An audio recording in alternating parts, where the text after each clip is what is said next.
Assalamualaikum warahmatullahi wabarakatuh.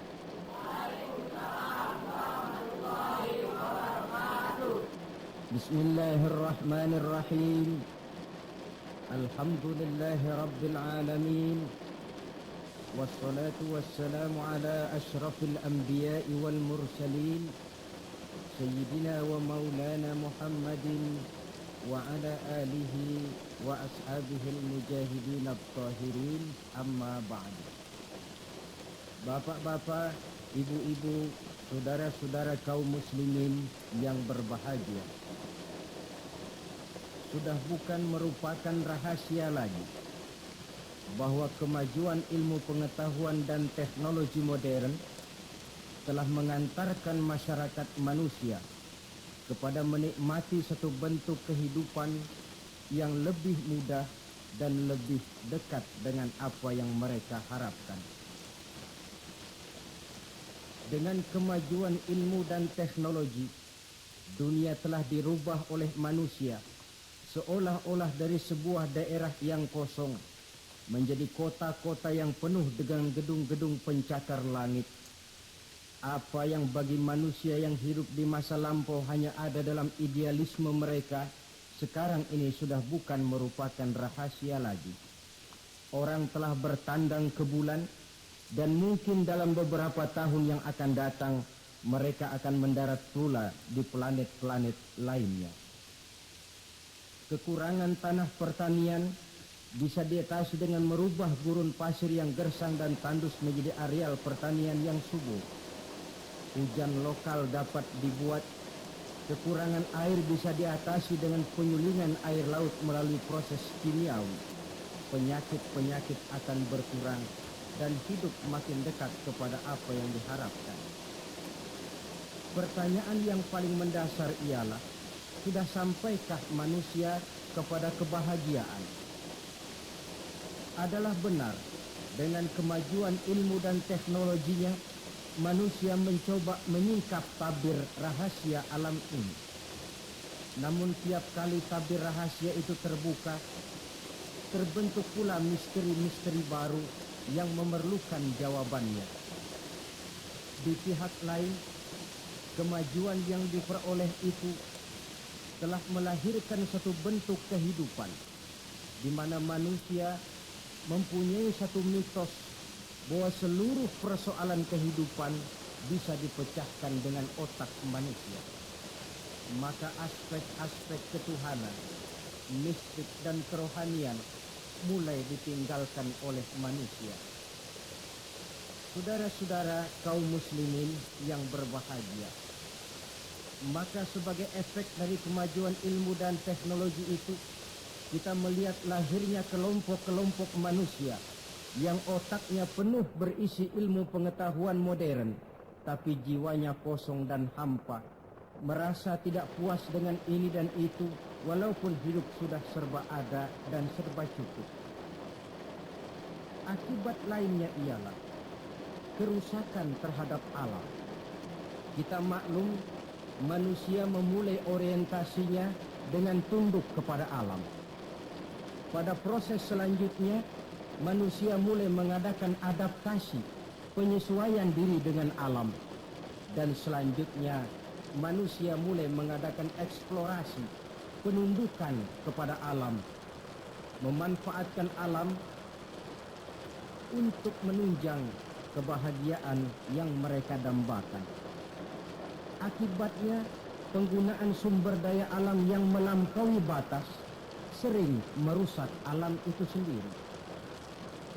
Kita ambil satu contoh misalnya. Akibat meningkatnya penggunaan bahan bakar dan penggunaan bahan kimia, maka terjadilah pencemaran udara. Yang ini akan menyebabkan terjadinya hujan asam, yang menyebabkan matinya plankton dan organisme akuatis air. Di sisi lain kita melihat akibat percobaan nuklir misalnya, yaitu rusaknya lapisan ozon di atmosfer yang akan menghilangkan perlindungan makhluk hidup terhadap sinar ultraviolet dari matahari, yang pada gilirannya ini akan menaikkan frekuensi daripada penyakit kanker. Ketidakseimbangan alam sering timbul sebagai dampak dari penggunaan sumber daya alam yang berlebihan. Akibatnya akan kembali kepada manusia itu sendiri. Alam memang tidak selalu ramah, memberikan begitu saja apa yang dibutuhkan oleh manusia. Tetapi alam juga bisa kejam kalau sumber daya yang dimilikinya dikuras secara berlebihan tanpa memperhatikan keseimbangan yang ada di dalamnya. Oleh karena itu, marilah kita mencoba melihat gejala-gejala alam yang sering kita dapati di dalam kehidupan ini. Alam merupakan ayat Allah, ayat yang tercipta oleh Allah. Manusia memang diperintahkan untuk memanfaatkan apa yang bisa dimanfaatkan dari alam ini, tetapi dengan tetap menjaga keseimbangan yang tidak akan menimbulkan dampak negatif bagi kehidupan manusia itu sendiri.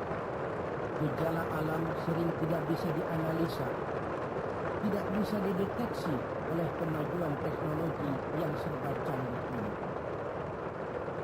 Bulan-bulan terakhir ini, gejala-gejala alam ini sering menimbulkan hal-hal yang lazimnya kita namakan dengan musibah. Gempa bumi di Tarutung yang belum selesai itu diatasi, menyusul dengan tanah longsor di Padang Panjang. Belum selesai tanah longsor diatasi orang, Bengkulu dihantam banjir, puluhan jiwa hanyut tanpa nyawa. Belum lagi bencana alam ini selesai, kebakaran pun timbul di mana-mana. Gejala apa semua ini? Ilmuwan mungkin akan menjawab, oh, kalau terjadi gempa bumi itu gejala alamiah, biasa proses pergeseran kulit bumi. Kalau ada tanah longsor, oh itu karena memang karakter tanahnya yang labil. Salah manusia kenapa tinggal di situ. Mungkin merupakan gejala alamiah, kata para ilmuwan. Mungkin proses pergeseran kulit bumi, kata ahli geologi. Mungkin karakter tanahnya yang memang labil, kata orang yang ahli tanah. Mungkin karena alam sudah bosan bersahabat dengan manusia, kata Ebit. Kalau tidak percaya, silahkan tanya kepada rumput yang bergoyang. Mungkin. Tetapi pada pertemuan kali ini, saya ingin mengajak kita semua untuk melihatnya dengan kacamata agama. Saya katakan tadi bahwa gejala alamiah sering tidak bisa dideteksi oleh ilmu dan teknologi modern.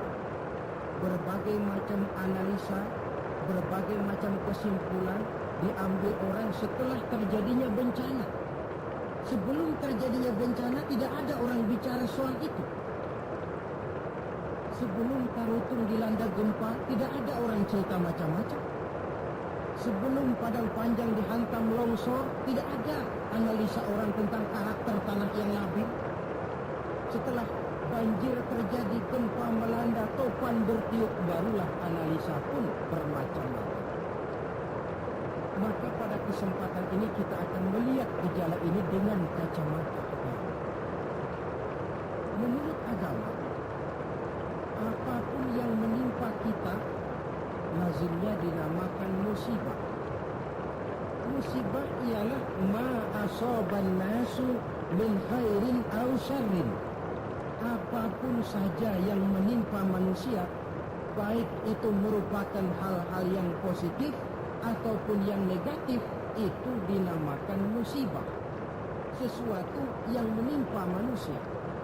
Tapi dalam proses penggunaannya kemudian, musibah ini lebih ditujukan kepada hal-hal yang sifatnya negatif dan tidak diharapkan oleh manusia. Saudara-saudara kaum muslimin, musibah yang datang menimpa manusia itu bisa merupakan 3 kemungkinan. Kemungkinan pertama sebagai ujian. Kemungkinan yang kedua merupakan teguran. Dan kemungkinan yang ketiga bisa juga merupakan azab. Jadi kalau datang musibah menimpa kita, hal pertama yang harus kita teliti, ini ujian atau teguran atau merupakan azab. Kalau musibah itu menimpa orang-orang yang beriman, petani yang rajin sujud tapi sawahnya dihantam wereng, peladang yang rajin beribadah tapi kebun jambunya dimakan ulat misalnya, itu merupakan ujian. Sebaliknya, seorang mukmin yang gemar melakukan dosa lalu mendapat musibah, itu merupakan teguran agar dia kembali ke jalan yang benar. Sedangkan kalau orang kafir yang mendapat musibah, itu merupakan azab pada kehidupan di dunia ini. Syukurlah kalau musibah yang menimpa kita merupakan ujian. Sebab musibah yang merupakan ujian ini, jikalau kita jalani dengan lapang dada, tetap bertawakal kepada Allah, akan memberikan pahala kepada kita. Apa saja musibah yang merupakan ujian itu? Dalam surah Al-Baqarah ayat 155, Allah Subhanahu wa ta'ala menjelaskan, A'udzu billahi minasyaitonir rajim. وَلَنَبْلُوَنَّكُمْ بِشَيْءٍ مِنَ الْخَوْفِ وَالْجُوعِ وَنَقْصٍ مِنَ الْأَمْوَالِ وَالْأَنْفُسِ وَالثَّمَرَاتِ. Dan pasti, kata Allah, ada lamu taukid di sini, dan pasti kami akan menguji kamu. Dengan apa?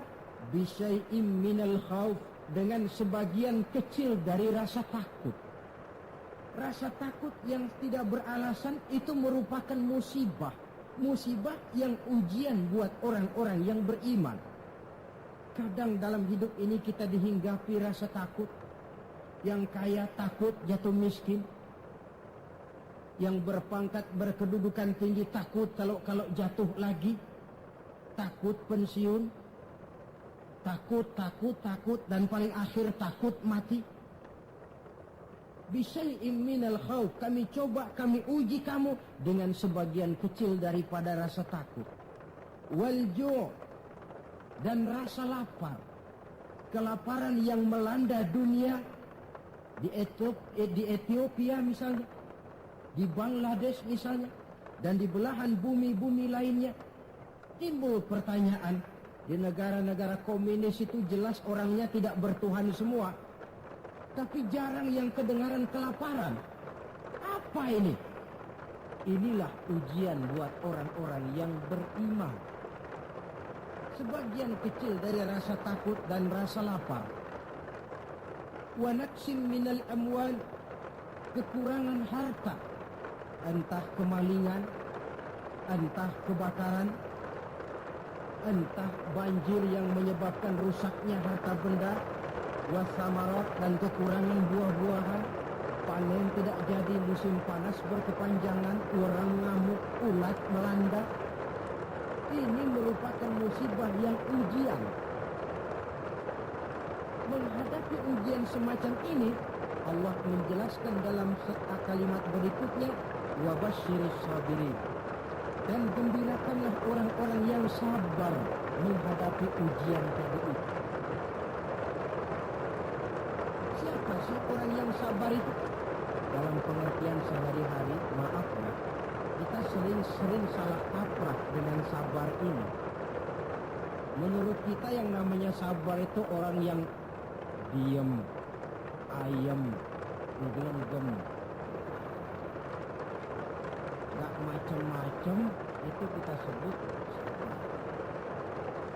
Udah ketahuan gak salah apa-apa, kepalanya ditampar orang, lepas, diem aja. Temennya bilang, sampean gak salah ditampar kok diem. Saya lagi sabar. Oh, saya kira sabar yang begini ini sabar yang salah pasang. Siapa sih orang yang sabar ini? Ayat selanjutnya menjelaskan, ini yang disebut tafsirul ayat bil ayat. Ayat mentafsirkan ayat. Siapa Siapa orang yang sabar itu? Alladzina iza asabathum musibah qalu inna lillahi wa inna ilaihi raji'un. Orang yang sabar ialah orang yang kalau mereka kena musibah, mendapat kesulitan, kesukaran, mereka sadar kembali kepada prinsip inna lillahi wa inna ilaihi raji'un.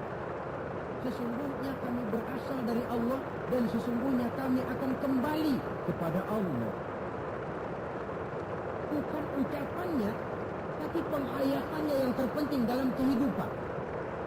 Kalau ini yang jadi basis kehidupan, rasa takut tidak perlu ada dalam hidup ini.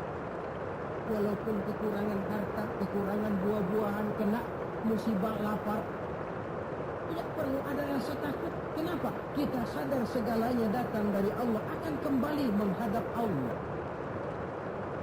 Kalau kita punya jabatan tinggi, tidak takut diberhentikan, tidak takut pensiun.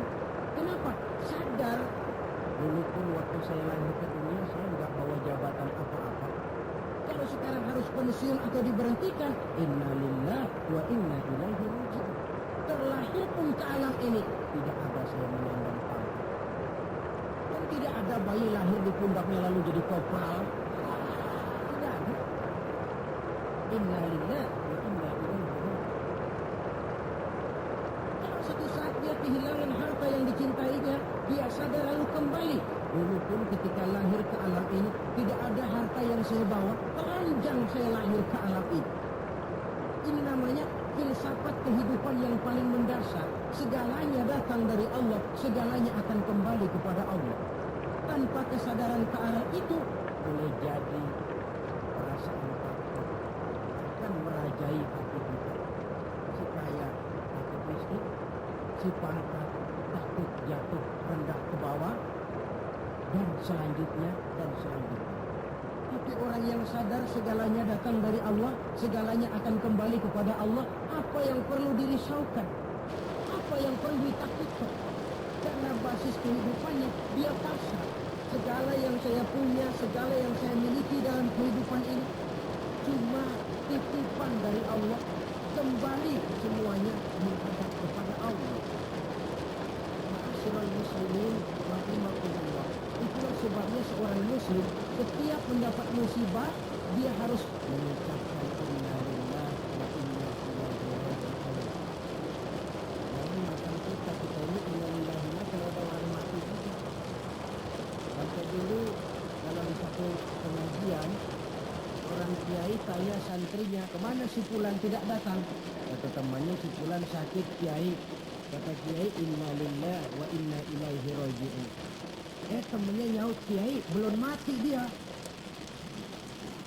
Loh, kata kiai, sakit itu kan musibah. Setiap terkena musibah, orang dianjurkan, disunahkan mengucapkan inna lillahi wa inna ilaihi raji'un. Jadi bukan cuma ucapan bibir yang tidak berakar ke hati, tetapi ucapan bibir yang berakar ke hati lalu diterjemahkan dalam kehidupan. Segalanya datang dari Allah, segalanya pun akan kembali kepada Allah. Marilah kita lihat dalam kehidupan, akibat tidak sadarnya orang kepada inna lillahi, gejalanya dalam kehidupan modern ini kan bisa kita lihat. Berapa banyak orang-orang yang tadinya sudah adil, berjuang hendak menegakkan keadilan, tapi di tengah jalan dia bisa berbalik menjadi orang yang justru menginjak-injak keadilan.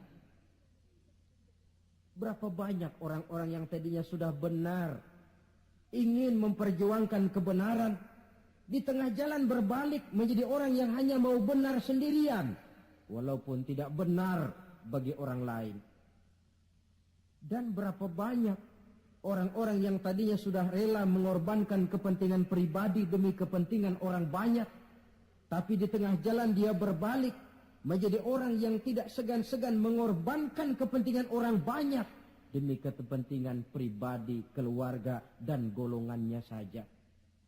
Tepat benar sindiran Allah dalam satu ayat, wa iza massal insana ad-durru da'ana li jambihi aw qa'idan aw qa'iba. Apabila manusia sedang ditimpa oleh kesulitan, Mereka berdoa kepada kami, mohon agar kesulitannya diangkat oleh Allah. Doa itu diucapkannya dalam keadaan berdiri, pada waktu berbaring, dalam segala posisi, mohon kepada Allah. Falamma kasyafna anhu durrahu, tapi manakala kesulitan yang menimpa mereka sudah kami angkat, kami hilangkan, marra ka'allam yad'una ila durrin massahu, mereka berjalan dengan sombongnya, seolah-olah belum pernah minta tolong kepada kami sebelumnya. Ini gejala manusia sekarang. Kalau kepepet, ya Allah. Dihantam banjir, Allah. Ada kebakaran, Allah. Kena bumi gempa, Allah. Dalam keadaan normal, Allah pun dicampakkan dalam kehidupannya. Na'udzubillah, amma na'udzubillah. Saudara-saudara kaum muslimin yang berbahagia, di zaman Rasulullah sallallahu alaihi wasallam ada seorang sahabat bernama Sa'labah bin Hatib Al-Ansari. Dia orang miskin, tetapi kemiskinannya tidak menghalangi ibadahnya kepada Allah. Salat jamaah tidak pernah ditinggal. Di mana ada Rasul, di situ ada Sa'labah. Cuma Sa'labah ini model. Tiap selesai salat langsung pulang. Tidak wirid, tidak zikir, tidak doa. Jadi kalau sahabat yang lain selesai sholat, Allahumma antas salam, ini Sa'labah malah Allahumma lantas jalan. Tiap selesai sholat. Sampai satu hari baginda Rasul bertanya, "Hei Sa'labah," "Labaik ya Rasulullah." "Kau ini macam orang munafik saja. Apa tidak penting wirid, zikir dan doa? Apa tidak betah kau di masjid?" Sebab orang mukmin di masjid seperti ikan di air. Orang munafik di masjid seperti burung dalam sangkar. Ada enggak burung yang betah di kurungan? Enggak ada, keleparan mau keluar saja. Itu orang munafik di masjid. Panas enggak kerasan. Orang mukmin di masjid seperti ikan dalam air. Apa ada ikan yang enggak betah di air? Ada. Ikan mau mati. Ya kalau ikan sudah enggak betah di air kan ikan mau mati namanya. Kalau orang mukmin sudah enggak kerasan di masjid, jiwanya sudah mau mati itu. Kau ini macam orang munafik saja Sa'labah. Maafkan saya ya Rasulullah. Kenapa? Saya bukan tidak betah di masjid. Lalu bukan pula menganggap doa, wirid dan zikir itu tidak penting. Lalu apa pasalnya? Saya nih orang miskin ya Rasulullah. Saya punya kain satu-satunya, berdua sama istri saya. Jadi waktu saya sholat di maghrib di masjid, istri saya di rumah nungguin giliran kain. Maka saya cepat-cepat pulang, aplusan kain. Oh ini kan kere ini. Oh begitu ya. Oh. Lalu gimana?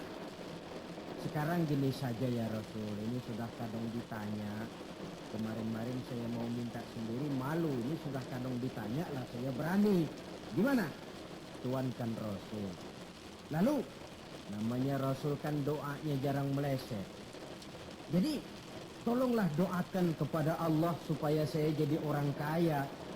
Kalau saya kaya ya Rasul, saya punya kain sendiri, istri punya kain sendiri, asyik saya ibadah, saya akan wirid, saya akan zikir, saya akan tenang di masjid. Biasa, omongan orang belum punya duit, itu selalu begitu. Sa'labah, kata Rasul, labaik ya Rasulullah. Qalilun tuaddi syukrahu khairun min kasirin la tutiquhu. Sedikit kamu syukuri itu lebih baik daripada banyak tapi kau tidak kuat bawanya. Sedikit kamu syukuri nanti Allah tambah ketimbang banyak tapi kau tidak kuat membawanya, apa gunanya? Kalau memang cuma gelas secangkir dituangi air satu ember pun lebihnya akan jadi mubazir. Tahu dirilah kita. Begitu ya? Oh ya sudah kalau begitu. Pulang Sa'labah. Besoknya bertemu lagi dengan Rasul. Bagaimana Sa'labah? Sudah ya Rasul. Sudah apa? Sudah saya pikir-pikir. Lalu? Ya syukur sih syukur. Cuma saja kalau kain satu berdua rasa-rasanya repot juga awak nih nak bersyukur. Jadi bagaimana? Sudahlah ya Rasul, doakan saja saya jadi orang kaya lah. Sa'labah, saya ya Rasul. Kau ini kan orang Islam toh? Iya. Nah, orang Islam itu yang jadi contoh siapa? Tuhan ya Rasulullah. Betul? Betul. Kau lihat saya kaya enggak? Enggak. Kenapa minta kaya? Iya ya. Iya, pulang. 2 kali knock out. Hari ketiga datang lagi dia ke masjid nekat. Ya Rasulullah, gimana Sa'labah? La in atani Allahu min fadlihi la usaddiqanna wa la akunanna minas salihin. Kalau Allah memberikan rezeki kepada saya, kalau saya jadi orang kaya ya Rasul, pokoknya saya akan jadi orang soleh, tekun ibadah. Wala a'ti kulli haqqin haqqah. Akan saya berikan tiap orang haknya. Pokoknya kalau saya kaya, sip dah. Omongan orang belum kaya memang begitu. Saudara-saudara, kata Rasul, Sa'labah yang benar. Benar. Yakin? Yakin. Janji ya? Janji. Hari saya baiat. Selesai baiat didoakan oleh baginda Rasul. Allahumma rzuq Sa'labah. Ya Allah berikan rezeki kepada Sa'labah. Selesai didoakan, Sa'labah dihadiahkan seekor kambing oleh baginda Rasul. Kambing perempuan. Sedang hamil. Malah nggak ada suaminya lagi. Ya nggak apa-apa kambing. Saya ini cerita kambing. Kambingnya hamil nggak ada suaminya. Kambing. Yang orang jangan tersinggung loh. Saya ngomong kambing.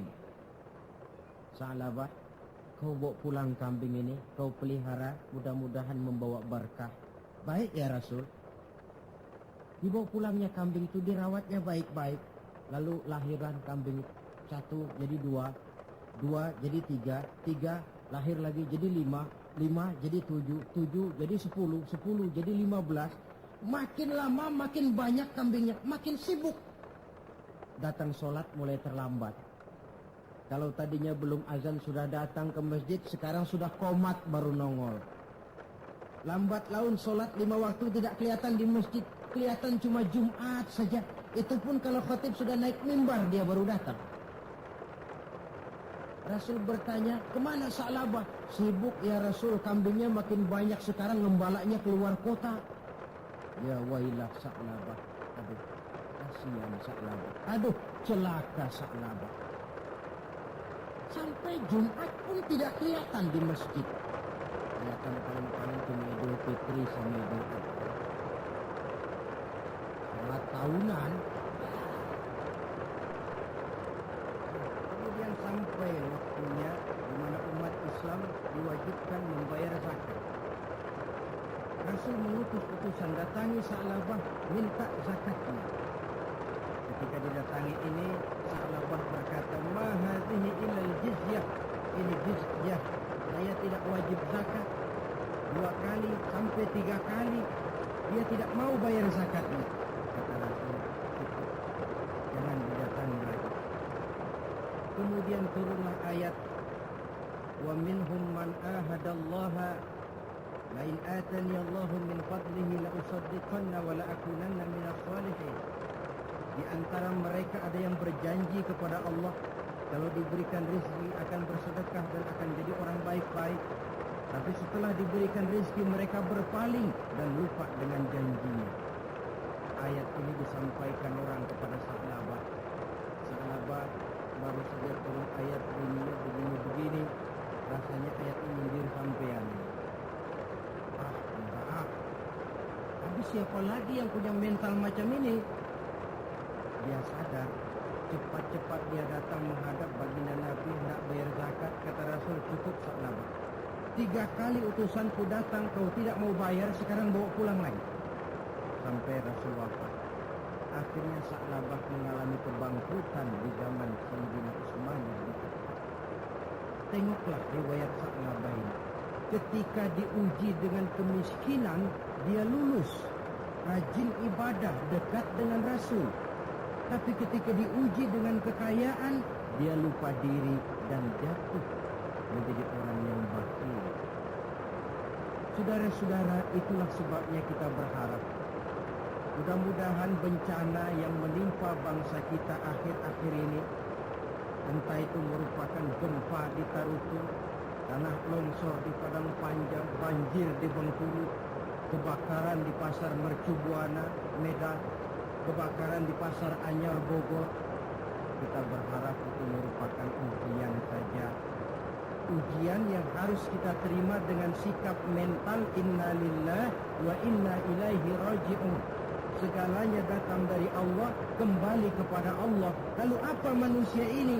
La haula wa la quwwata illa billah.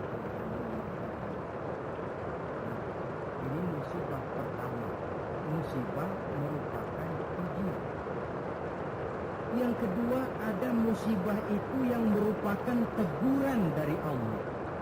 Bukan ujian, tapi teguran.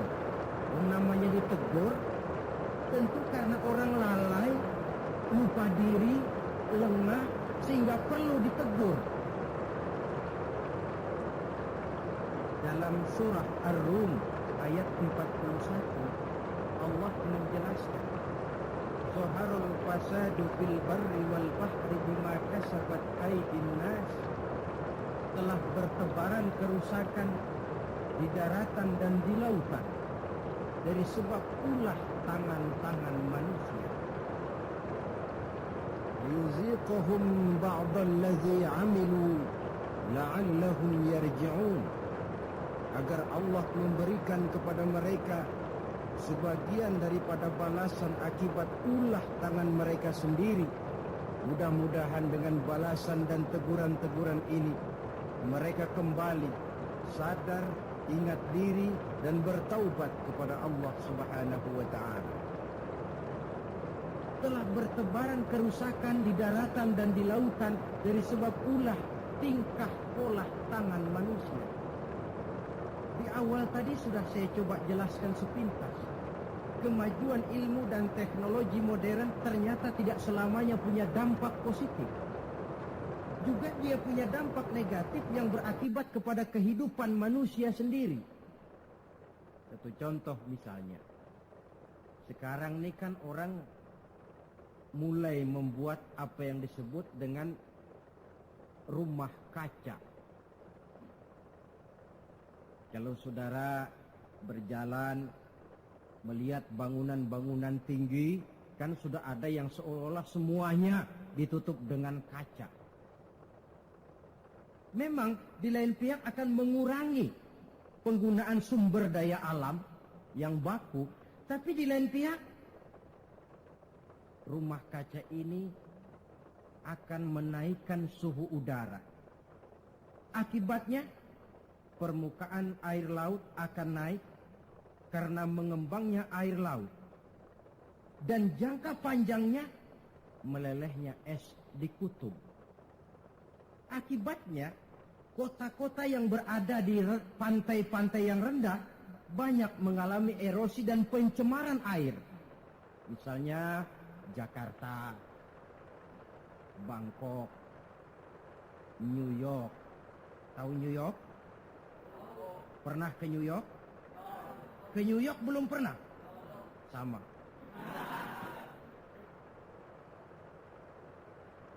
Lalu percobaan nuklir, taruh kata di bawah tanah, tapi efek negatifnya tadi saya katakan, rusaknya lapisan ozon di atmosfer sana, di daerah Antartika, yang akan menghilangkan perlindungan makhluk hidup terhadap sinar ultraviolet dari matahari. Akibatnya, frekuensi penyakit kanker makin meningkat. Keperluan akan bahan bakar menyebabkan manusia menebangi hutan semrawut. Erosi timbul, banjir melanda. Di lain pihak, gurun-gurun Sahara makin meluas. Sedangkan dunia, bumi yang kita tinggali ini bukan satu wujud yang tanpa batas. Bertebaran kerusakan di daratan dan di lautan akibat ulah tangan-tangan manusia sendiri. Kemajuan ilmu dan teknologi modern yang mengabaikan proses keseimbangan alam. Sunnatullah kata kita orang beragama. Hukum alam kata orang sekuler. Natural of law katanya, bahasa kerennya. Akibatnya manusia sendiri yang merasakannya. Maka musibah-musibah yang datang ini teguran. Hei manusia, jangan terlalu mengeruk sumber daya alam. Hai manusia, sadar bahwa kemampuanmu terbatas. Hai manusia, ilmu dan teknologi itu merupakan sedikit sekali dari ilmunya Allah. Tidak wajar lalu meloncat menjadi angkuh dan sombong karena temuan-temuan yang didapatinya di dalam penelaahan ilmiahnya. Ini bencana musibah yang merupakan teguran. Atau di dalam suatu masyarakat yang maksiatnya merajalela. Yang ma'ruf jalan, tapi yang munkar juga jalan. Artinya 50-50. Majelis taklim ramai, majelis judi pun makmur. Pondok pesantren hidup, tapi juga tempat-tempat maksiat berjalan. Keseimbangan ini memerlukan teguran. Dan teguran itu sesungguhnya tidak hanya dalam bentuk bencana alam, tapi juga secara pribadi yang ada dalam diri kita.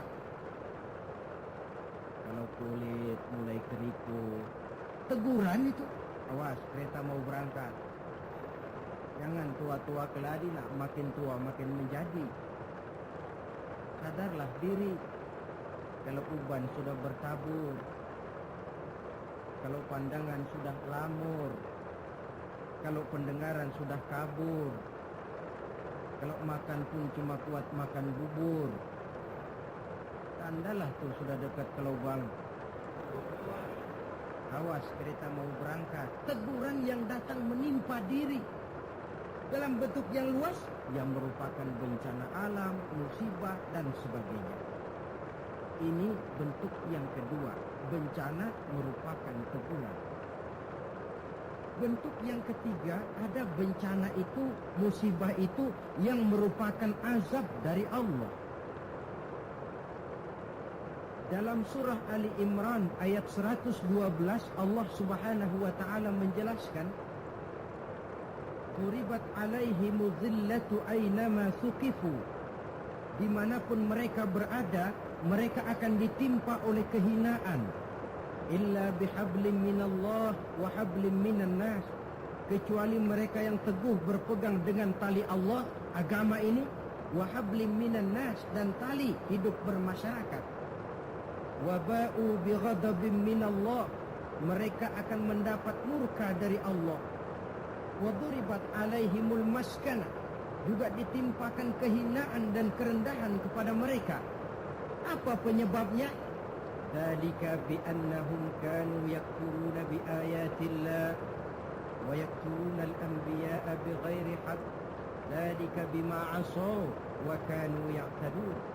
Ada 4 penyebabnya menurut Ali Imran ayat 112 ini. Kenapa ditimpakan kehinaan, kerendahan?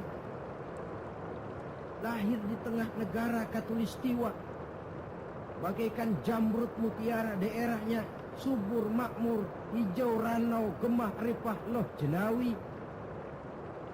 Tapi kadang-kadang tertimpa kelaparan, tertimpa ketakutan. Apa penyebabnya? 4 penyebab utama. Pertama, yakfuruna bi ayatillah. Mereka ingkar dengan ayat-ayat Allah.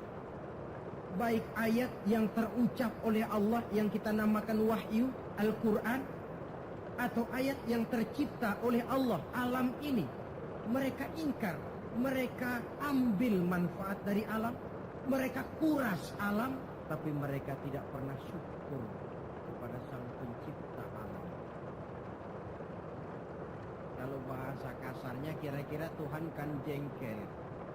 Bumi gue aja lu manfaatin gue nya, lu gak mau sembah. Ingkar, kafir kepada ayat Allah. Itu yang mendatangkan musibah. Dijelaskan dalam An-Nahl 112. Wa daraballahu mathalan qaryatan kanat aminatan mutmainnah. Allah memberikan satu contoh tentang kampung, kota, negara yang aman, tenang, tentram, damai. Ya'tiha rizquha ragadan min kulli makan. Rizkinya datang dari arah manapun saja. Apa saja ditanam tumbuh menghasilkan buah yang bermanfaat.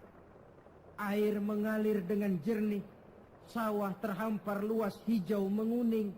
Rempah-rempahnya tidak terkira lagi. Fakafarat bi an'umillah. Tapi penduduknya ingkar kepada nikmat Allah. Apa yang terjadi? Fa'azaqahallahu libasal ju'i wal khauf bima kanu yasna'un. Akibatnya Allah hantam mereka dengan kelaparan dan ketakutan dari sebab ulah mereka sendiri. Jadi musibah yang merupakan azab itu datang, penyebab pertamanya orang kufur kepada ayat-ayat Allah. Baik yang terucap oleh Allah, yaitu wahyu, atau kufur kepada ayat yang tercipta oleh Allah, yakni alam yang terbentang ini. Penyebab yang kedua, wa yaqtuluna al-anbiya'a bighairi haqq. Mereka membunuh para nabi tanpa alasan yang benar. Membunuh nabi. Loh Pak, zaman sekarang kan nggak ada nabi, bagaimana kita mau membunuh nabi? Memang zaman kita tidak membunuh nabi secara fisik karena nabinya tidak ada. Tapi menginjak-injak ajarannya, meletakkan ajarannya di bawah rasio, itu kan sudah membunuh nabi. Buat apa kita agungkan namanya kalau kita injak ajarannya? Buat apa kita sebut dan kita sanjung dia kalau kita belakangi perintahnya? Membelakangi para nabi. Itu sudah pembunuhan kepada para nabi, pembunuhan gaya modern zaman kita sekarang ini. Oh, Muhammad itu manusia biasa. Sebagai manusia kan dia bisa salah. Karena itu yang mutlak cuma Quran. Hadis, sunnah itu bikinan Nabi saja, itu kan sejarah. Jadi sumber agama cuma Quran. Muncullah orang-orang yang ingkar sunnah. Itu kan juga membunuh Nabi. Wa yaqtulunal anbiya'a bighairi haqq. Sebab yang kedua. Adapun sebab yang ketiga, dzalika bima asaw. Perbuatan maksiat yang merajalela, dikerjakan terang-terangan. Agama memerintah amar ma'ruf nahi munkar kan, tapi yang dia kerjakan amar munkar nahi ma'ruf. Tebulak, terbalik.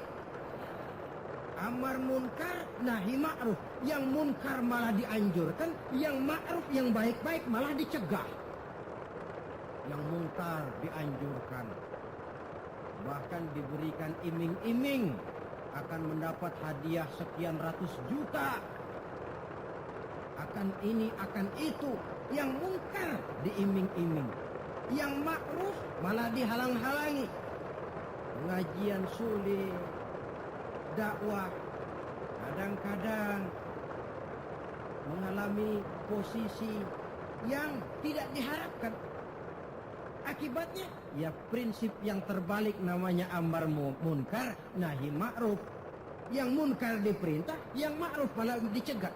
Akibatnya, perbuatan munkar dikerjakan berterang-terangan. Malah belum lama ada orang yang mengusulkan supaya pemerintah membuka judi secara resmilah untuk menutup judi yang ngumpet-ngumpet ini. Kalau resmi nanti bisa dikontrol katanya. Inna lillahi wa inna ilaihi raji'un. yang sudah diputuskan untuk dilarang, dianjurkan supaya dibuka lagi. Dibuka, ditutup saja, ditutup dan dilarang saja, yang ngumpet-ngumpet masih banyak. Apatah lagi kalau dibuka berterang-terangan.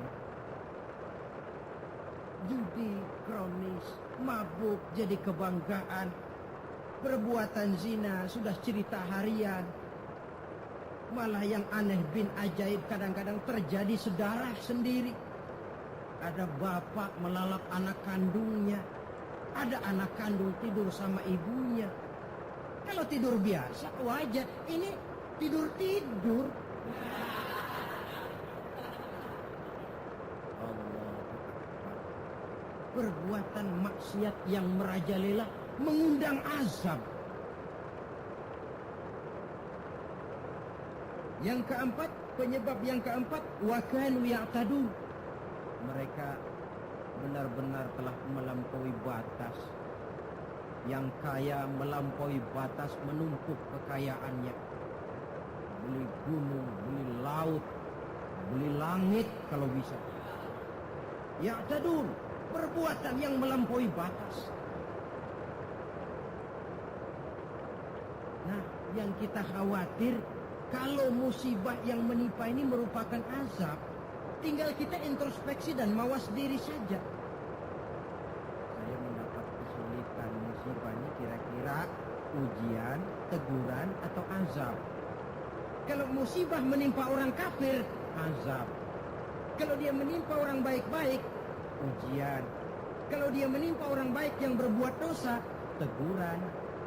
Jadi jangan kita sholat saja tidak pernah, puasa tidak pernah, dapat musibah lalu bilang saya lagi diuji oleh Tuhan. Bukan diuji, itu lagi dikasih perskot. Panjer nih, perskot azab, kontannya di akhirat nanti. Saudara-saudara kaum muslimin yang berbahagia, sebagai uraian penutup, apa kunci menghadapi musibah-musibah ini? Dilihat dari segi agama. Saya kemukakan sebuah hadis qudsi yang diriwayatkan oleh Imam Baihaqi dari Anas. Saya kutip dari kitab Mukhtarul Ahadits An-Nabawiyah. Allah Subhanahu wa taala berfirman dalam hadis qudsi ini, "Inni la ahammu bi ahlil ardi azaban." Kadang-kadang kata Allah, aku ingin mengirimkan azab kepada penduduk bumi ini. Jadi kalau logika kita, kalau melihat tingkah pola manusia ini, aku gregetan kata Allah. Pengen aku tumpahkan saja azab kepada mereka, sudah biar habis semua. Inni la ahammu bi ahlil ardi azaban. Kadang aku ingin menghantam mereka dengan azab. Falamma nazartu ila ummari buyuti, tapi kalau aku melihat kata Allah, orang-orang yang memakmurkan rumahku. Siapa orang yang memakmurkan rumah Allah itu? Orang yang rajin memakmurkan masjid. Kalau aku lihat itu kata Allah, wal mutahabbina fi, dan orang yang saling cinta mencintai karena aku kata Allah. Wal mustaghfirina bil ashar, orang-orang yang melakukan istighfar mohon ampun kepada Allah baik pada waktu pagi maupun petang. Suripat saraftu azabi anhum, aku angkat azabku dari mereka. Jadi rupanya ini yang meredam murka Allah itu. Allah sih maunya numpahkan azab, tapi begitu Allah melihat orang yang tekun memakmurkan masjid, rajin sujud, menghidupkan dakwah di masjid, orang yang saling kasih mengasihi karena Allah, orang yang mohon ampun di waktu pagi dan petang, azab itu, keinginan menyampaikan azab, aku tarik kembali kata Allah. Jadi apa obat pertama? Makmurkan masjid.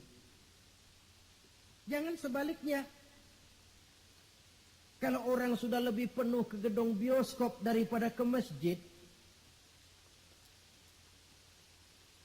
Kalau orang sudah lebih menyukai hidup berfoya-foya ketimbang membantu fakir miskin, yatim piatu dan orang-orang tidak mampu. Kalau koran sudah jadi bacaan wajib sementara Quran cuma sekedar hiasan rak di rumah, tidak ada lagi nanti yang dipandang-pandang Allah. Wal mutahabbina fi, orang yang cinta mencintai karena Allah. Wal mustaghfirina bil ashar, orang yang memohon ampun pada waktu siang dan malam, sore dan pagi. Ini yang meredam murka Allah. Jadi di antara yang harus kita lakukan di dalam memohon kepada Allah agar bencana musibah ini berkurang, apa jalannya? Salah satu di antaranya, pertama memakmurkan masjid. Yang kedua, kalau ngambil istilah yang lagi ngepop, memasyarakatkan istighfar dan mengistighfarkan masyarakat. Jangan cuma olahraga saja di masyarakat. Istighfar. Satu contoh pengalaman. Beberapa waktu yang lalu kan Gunung Galunggung meletus toh. Meletus apa meletus? Meletus. Di kaki Gunung Galunggung, di desa yang namanya Kikisik, tinggal seorang ajengan, kiai kalau di Jakarta bilang, ajengan Sadili. Beliau belum lama meninggal dunia. Orang lain pindah, beliau tenang saja di situ. Pesantren, masjid, komplek perumahan. Saya pernah berziarah ke tempat beliau pada saat gunung sedang aktif, meletus. Saya tanya, ajengan, apa ndak kepengen hijrah? Hijrah? Iya. Saya malah menganjurkan, kata beliau. Tapi hijrah yang saya anjurkan itu pindah dari maksiat kepada taat. Pindah dari jauh kepada Allah menjadi dekat dengannya. Pindah dari menentang Allah menjadi taat kepadanya. Pindah dari malas ibadah menjadi rajin ibadah. Hanya dengan hijrah macam ini insya Allah Galunggung reda. Sebab siapa sangka dia bakal meletus. Tidak diawasi. Tidak masuk gunung yang frekuensinya itu membahayakan dalam waktu singkat seperti Anak Krakatau atau Merapi. Tahu-tahu meletus. Dan letusannya cukup lama, memakan waktu 1 bulan lebih. Enggak, saya bilang ajengan, maksud saya hijrah pindah tempat tinggal. Ini bahaya kelas 1. Kalau lahar jatuh habis ini. Lalu beliau membacakan satu ayat yang saya tercenung. Apa ayat yang beliau baca? Wa ma kana li nafsin an tamuta illa biiznillah. Tidak ada orang akan mati kalau bukan dengan izin Allah. Biar saya tetap di sini, kalau Allah tidak izinkan saya mati, insya Allah saya selamat. Lantaran yang ngomong kiai, ahli ibadah, saya setuju. Tapi kalau yang ngomong okem, biar saya di sini, kalau Allah nggak izinkan kan saya selamat. Alah, jangan bertingkah lah, pindah aja. Kita ini kan kadang-kadang tidak melihat makom ya, kedudukan di sisi Allah. Orang lain baca ini bisa begini ya, orang lain kiai, kita yang bukan kiai. Lalu mau ikut-ikutan. Nabi Ibrahim masuk ke api.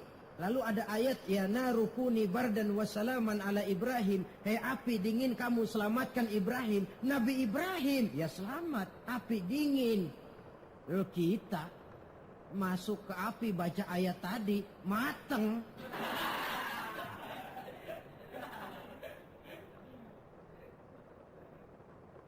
Dan memang lahar yang jatuh itu menyingkir. Rumah Pak Kiai itu dilewati saja oleh lahar, tidak masuk ke dalamnya. Ya Allah, saya teringat hadis qudsi ini. Orang yang tekun memakmurkan masjid, orang yang kasih mengasihi karena Allah, orang yang beristighfar di waktu pagi dan petang, di kala siang dan malam, di tengah maksiat melanda kehidupan, di kala orang lupa diri dan lupa daratan, hancur di meja judi, hanyut dalam botol-botol minuman keras, terlena di tempat-tempat pelacuran, dinina bobokkan oleh korupsi dan penyalahgunaan jabatan dan wewenang. dan segala macam perbuatan-perbuatan yang melampaui batas. Mereka yang tekun memakmurkan masjid, kasih mengasihi karena Allah, melaksanakan istighfar. Mereka ini yang meredam murka Allah. Disadari atau tidak, kita hutang jasa kepada mereka ini. Kalau tidak lantaran mereka, habis sudah digulung bumi ini. Ini menurut janji Allah dalam hadis kursi. Karena analisa yang kita pegang ini analisa agama. Saya tidak melihatnya dari analisa sosial, politik, kebudayaan, ekonomi. Tidak, memang di luar kemampuan saya. Disiplin agama mengajarkan kita begitu. Dengan kata lain, seharusnya kalau ada orang memakmurkan masjid, itu yang kita bantu. Kasih mengasihi karena Allah, itu yang kita dorong. Orang yang melaksanakan istighfar, itu yang kita dekati. Alhamdulillah ya, masih ada yang istighfar. Alhamdulillah ya, masih ada yang memakmurkan masjid. Jangan, alah orang gaek lah, orang tua kertu kerjanya cuma megang-megang tasbih saja. Apa sih bisanya cuma istighfar saja? Istighfar ini yang meredam murka Allah. Alah, kerjanya main di masjid mulu, taklim khutbah, apa itu? Ini yang meredam murkanya Allah. Bahkan dalam hadis lain, laula suyukhun rukka wa bahaimun rutta. Kalau tidak karena orang tua yang rajin sujud, kalau tidak karena binatang melata yang mencari makan, kalau tidak karena bayi yang menyusui, la sabba alaihim azaban sabba. Akan aku timpakan azab kepada mereka sehebat-hebatnya. Bayi yang masih menyusui, yang masih bersih dari segala dosa, yang masih punya masa depan. Orang-orang tua yang rajin sujud kepada Allah. Ini peredam murkanya Allah. Jadi kesimpulan, di antara resep mengatasi musibah akhir-akhir ini dari kacamata agama, pertama makmurkan masjid, yang kedua tumbuhkan saling kasih mengasihi karena Allah, yang ketiga memasyarakatkan istighfar dan mengistighfarkan masyarakat. Kaum muslimin, inilah saja yang kita bicarakan pada pertemuan kali ini. Semoga ada manfaatnya. Terima kasih atas segala perhatian. Mohon maaf atas segala kekurangan. Usikum wa nafsi bitaqwallah. Wassalamualaikum warahmatullahi wabarakatuh.